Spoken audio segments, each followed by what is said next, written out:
یہ جو عمران کی سائفر ہے وہ تو ایک سوشل چیٹ تھی امبیسڈر اور ہمارا امبیسڈر اور ڈیوڈ لیو وہ بیٹھ کے انہوں نے فیئر ویل شاید ہمارے سفیر کا کیا تو اس میں ڈرنک شرنک چل رہے ہوتے ہیں تو گپ شپ چلتی ہے. اس گپ شپ میں اس نے اسد مجید کو کہا کہ we don't like your prime minister اور ہمیں پتہ ہے کہ آپ کے ہاں کھچڑی پڑ رہی ہے, ایک سازش ہو رہی ہے جس میں اس کو اتارا جائے گا. تو اس نے اسد مجید نے, جس طرح ہمارا یہ فرض ہوتا ہے کہ کوئی گفتگو ہو یا کوئی واقعہ بھی ایسا ہو جو کہ رپورٹ کرنا ہوتا ہے تو وہ سائفر سے ہی کرتے ہیں. کیا الٹرنیٹیو ہوتا ہے کہ ہم ٹیلیکس بھیج دیں, وہ دنیا بھر دیکھتی, ٹیلی گرام بھیجیں وہ بھی دنیا دیکھتی, لیٹر بھیجیں اس میں دیر لگ جاتی. تو اس نے وہ ٹیلی گرام سائفر کا بھیجا جو عمران نے پڑھ کے, تو کوئی وہ سائفر کا اس وقت پرزہ لے کے عمران ایسے نہیں کر رہا تھا, وہ ایک کاغذ تھا صرف خالی جو بتا رہا تھا کہ یہ انہوں نے یہ کیا ہے, کیونکہ وہ پرزہ جو سائفر کا ہوتا ہے وہ سیکٹری کی پوزیشن میں ہوتا ہے. He is responsible for the safety and custody of all cipher documents. جو سیکٹری ہوتا ہے, میں مثلا جب فارن سیکٹری تھا تو میں انچارج ہوتا تھا, کبھی میں کسی فارن منسٹر کو یا کسی پرائم منسٹر کو, ہاں پرائم منسٹر کے دفتر میں اس کا اپنا پرنسپل سیکرٹری ہوتا ہے.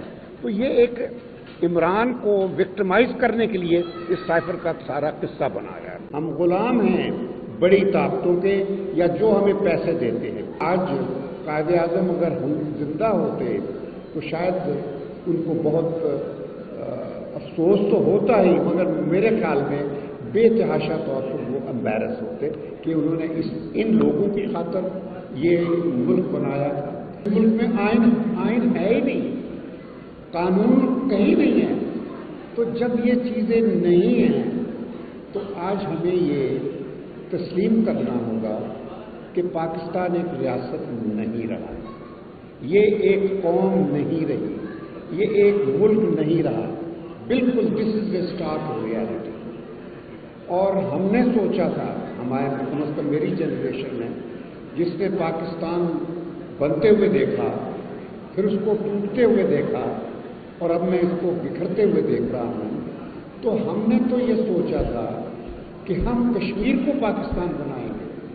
آج ہم نے پاکستان کو کشمیر سے بدتر بنا دیا ہے, کشمیر سے بدتر بنا دیا ہے. جو کچھ کشمیریوں پر ظلم و استبداد وہاں کی فاشسٹ حکومت کر رہی ہے اس سے کم نہیں ہو رہا ہمارے عوام کے ساتھ. جس طریقے سے ان کو پکڑ کے اغوا کر کے یا جس طریقے سے بھی ابھی وہ اوریا نے بھی بات کی تھی, تو یہ ہے آج ہماری حالت. کس طریقے سے آپ واپس قائد اعظم کا وہ پاکستان جس کو انہوں نے 20ویں صدی کے میریکل کے طریقے سے ہمیں دیا تھا, ایک آزاد خود مختار قومیت کا شعور پیدا کر کے علامہ اقبال نے جس پاکستان کو ہمارے لیے جس کا خواب دیکھا تھا, اس خواب کو اسی تصور کے ساتھ قائد اعظم نے پاکستان کو ایک آزاد خود مختار اور خوددار قومیت کے طور پر, مملکت کے طور پر دیا تھا. لیکن ہم نے وہ پاکستان نہیں چھوڑا, کیونکہ ہم نے قائد اعظم کی باتوں پر عمل ہی نہیں کیا. قائد اعظم نے پہلے سال میں ہی 13 مہینوں کے اندر بتا دیا تھا کہ فوج کا کیا رول ہوگا, سیاستدانوں کا کیا رول ہوگا, بیوروکریسی کا کیا رول ہوگا. یعنی زندگی کے ہر شعبے کے لیے انہوں نے ہمیں ہدایات دے دی تھی, مگر ہم میں سے کسی نے عمل نہیں کیا. تو میں آج نہ کسی کی جسٹیفیکیشن دوں گا, اور اب وقت نہیں ہے ان تفاصیل میں ڈیٹیل میں جانے کے لیے. تو کہنا یہ چاہوں گا کہ جو آج قائد اعظم اگر ہم زندہ ہوتے تو شاید ان کو بہت افسوس تو ہوتا ہی, مگر میرے خیال میں بے تحاشا طور پر وہ امبیرس ہوتے کہ انہوں نے ان لوگوں کی خاطر یہ ملک بنایا تھا.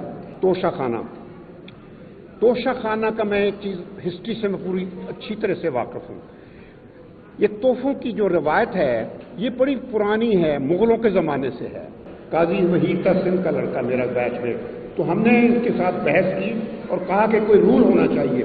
تو رول اس نے پھر اپنی مرضی سے ایسا بنایا کہ 25% ہم قیمت اس کی اسیس کروا کے دے دیں گے, تو وہ प्रॉपर्टी हमारी हो जाएगी। अब वो सारे रूल तो बनाने में उनकी थी आज़ादी, तो कर लिया। इमरान खान ने आकर उस 25 को 50% किया, और जो भी चीज़ उसको मिली थी तो उसने 50% दे के फिर वो उसकी मलकियत बन जाती है। कहीं उसमें कानून में ये नहीं लिखा कि तुमने किसी देने वाले से इजाज़त लेनी है या हुकूमत से इजाज़त लेनी है, वो तुम्हारी मलकियत है, you have paid for it. तो इमरान ने वो किया, उसने वो घड़ी बेच के अपने मोहल्ले की जो सड़क हुकूमत से बनवाता, उसने अपनी घड़ी के पैसों से बनवा दी। उस पर भी इन्होंने ये कह दिया कि इस पर तो खाना काबा की तस्वीर थी घड़ी पे। अरे भाई, खाना काबा के बने जो जानमाज होते हैं वो तो सड़कों पे हमारे रुलते हैं और जगह जगह बिकते हैं, तो ये बिकने की क्या बात है? जो घड़ी भी वही तस्वीर बनवा ले, जो मर्जी बेच दे उसको, तो उसने बेच के अपना काम किया। तुम्हारा ये मैंने मुख्तसर तौर पर बता दिया, और बाकी फिर आगे वकीलों और जजों के लिए है कि वो क्या फैसले कर। रोल रहा वो बदकिस्मती से वो फिर वही रोल आ गया जो याहिया खां का रोल होता था 1970s में। तो अब हम उस स्टेज पर पहुंच चुके हैं जहां अगर वापसी वक्त पर हो गई तो ठीक है, वरना फिर जिस तरह मैंने कहा कि Pakistan already it's no longer a state. आप चाहे कुछ भी कह दें, कौमी तराने बजा लें, झंडे उड़ा लीजिए, मगर जहां जिस मुल्क में कानून साजी ना हो, कानून ना हो, जहां फौज का काम ना करे, जहां पुलिस अपना काम ना करे, अदलिया इंसाफ के लिए है ही नहीं, कभी कोई काम अच्छा किया नहीं है, तो ये जब चीज़ें होंगी तो बदकिस्मती से यही चीज़ें होंगी। सिर्फ एतजाज साहब के 2 बातें रेफर किया था इन्होंने साइफर का। मेरा सारी ज़िंदगी साइफर से रहा है, बल्कि मैं आपको ये बताना चाहता हूँ कि 1971 में जब मशरक़ी पाकिस्तान का क्राइसिस हो रहा था तो मेरे सफ़ीर थे बंगाली और उनकी बेगम बंगाली, सारा एम्बेसी का अमला बंगाली था। I was the only west Pakistan, और बंगाली अमला सारा दिल से पाकिस्तानी था, समेत बेगम के। एक दिन बेगम ने मुझे कॉल किया कि Shamshad can you come to the residence, अपने घर बुलाया। सफ़ीर गया हुआ था बाहर, तो उसने कहा मैं बहुत अफसोस से कह रही हूँ, मेरा मियाँ हिंदू इंडिया के साथ मिल गया है। ये देखो, ये ख़त हैं सारे जो इसको इंडियन सफ़ीर के और मुफ्ती बाहिनी से आते हैं। तो मेरा फ़र्ज़ बनता है, बंगाली ईस्ट पाकिस्तानी औरत मगर पाकिस्तानी बीवी, उसने वो मुझे दे दिए। मेरी आंखों से आंसू आ गए। मैं उस वक्त 5-6 साल मेरी नौकरी होगी उस वक्त, तो मैंने आके वो फिर इस्लामाबाद भिजवाया खुफिया तरीके से। तो साइफर जो है ना, ये इन चीज़ों के लिए होता है जो हम लोग इस्तेमाल करते आए हैं। तो मैंने साइफर से ही वो चीज़ भिजवाई खुफिया तौर पर। और ये और बात है कि जब उसका एक और साइफर का जवाब आ गया, वो सफ़ीर ने देख लिया मेरे ने, तो मुझे कहता है कि तुम मेरे खिलाफ तुमने भेजी है रिपोर्ट वहाँ, तो मुझे चाबी दे दो साइफर की सारी।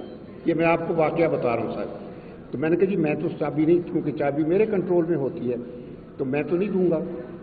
तो ये कह के मैंने फिर आके मैसेज भेजा फॉरेन ऑफिस कि मेरे सफ़ीर ने चाबी मांगी है, आप मुझे बता दें, लेकिन साइफर पे मुझे जवाब न देना, क्योंकि साइफर पे वो देखेगा सफ़ीर। तो मैंने कहा कि आप मुझे क्लियर यानी टेलीग्राम से मुझे भिजवा देना, उसमें ये लिख देना कि हनीफ अगर भेजा तो उसका मतलब होगा मैं समझूंगा कि मैं दे दूं, और अगर बशीर होगा तो मैं मतलब समझूंगा कि ना दूं। तो बस हनीफ आ गया मुझे अगले दिन। तो मैं जब उसको गया चाबी देने, तो कहता है I don't need it now. तो उस वक्त तक मुझे पता चल गया था कि उसने फैसला कर लिया है डिफेक्ट करने का। और उसके बाद फिर मैंने उसको एक बात कही थी, क्योंकि जो हमारा सिक्योरिटी गार्ड था वो बंगाली था, हफीज़ नाम का। वो मेरे पास आया, मैं कमरे में बैठा, तो हमेशा मेरे कमरे की चाबी बाहर लगी होती थी। तो उसने आके मुझे बताया, सर ये आप अपनी चाबी इसको अंदर रखा करें, बाहर ना रखें। ये मुझे सिक्योरिटी गार्ड जो बिल्कुल क्लास 5 का ग्रेड का अफसर मुलाजिम था।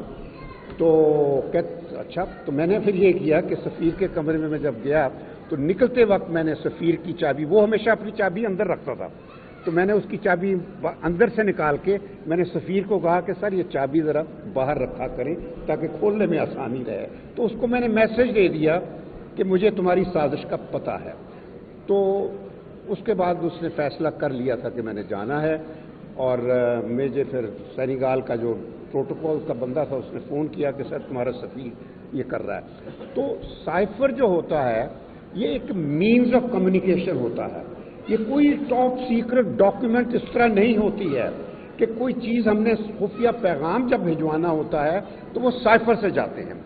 इसी तरह साइफर एम्बेसडर ने मिनिस्ट्री की इंस्ट्रक्शन थी कि अब आइंदा बैंक का अकाउंट 2 आदमी साइन करेंगे, एक मैं और एक सफ़ीर, 2 बंदे, क्योंकि वरना सफ़ीर पे एतबार नहीं था। उस वक्त बंगाली डिफेक्ट कर रहे थे और पैसा लेके जा रहे थे। तो जब उसने सफ़ीर ने वो इंस्ट्रक्शन पर अमल नहीं किया तो मैंने फिर मिनिस्ट्री को साइफर तार भेजा कि उसने ये गलत भेजा है। तो उन्होंने साइफर से जब जवाब दिया तो फिर सफ़ीर को पता चल गया मैं साइफर से गुफ्तगू कर रहा हूँ। तो इस तरह ये हमारे अपने आपस के जो मामलात होते हैं फॉरेन ऑफिस के और मिशंस के, वो ये होता है।